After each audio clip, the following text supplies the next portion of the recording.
他想干嘛？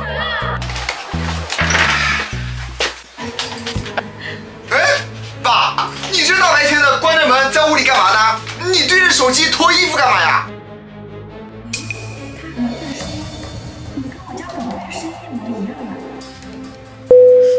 挂了。现在不都老年人都实行拍视频吗？我也想拍一拍。哎呀，爸，你都一把年纪了，网络上的东西啊少玩，别到时候被人骗了。知道了，儿子。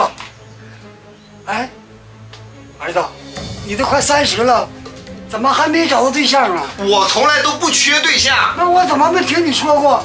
你也没带回来给我看看。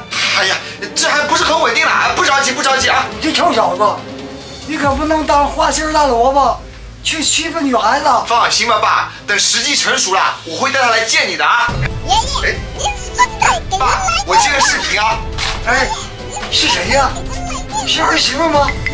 我看。哎，爸，哎，你忙你的吧，这个是公司领导啊。哎，这他。哎，臭宝，怎么了？你在干嘛呀？我一个人在家里干活呢。哦，叔叔呢？他没在家吗？我爸一大早就去街上赶集了，还没回来。哎，你怎么突然问起我爸了？没事，我就是想你了，随便问问。我很快就回去了，我先忙了，拜拜，爱你哦。爱你哦，看来是我听错了，我说怎么骗我的老头，怎么可能会是宝贝的爸爸呢？大哥哥，刚刚怎么回事呀？刚才我儿子来了，他来告诉我呀，他也有对象了。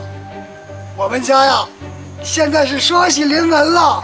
那恭喜大哥了，希望大叔啊早点能抱上孙子啊！抱孙子是小事儿，你要是能给我生个女儿啊，圆我女儿的梦，那可是大喜事儿了。哎呀，大哥哥坏了，一大把年纪还想跟我生孩子，真是不害臊。说真的，你要是能给我生个女儿，等我走了，我把所有的家产呢都留给你们。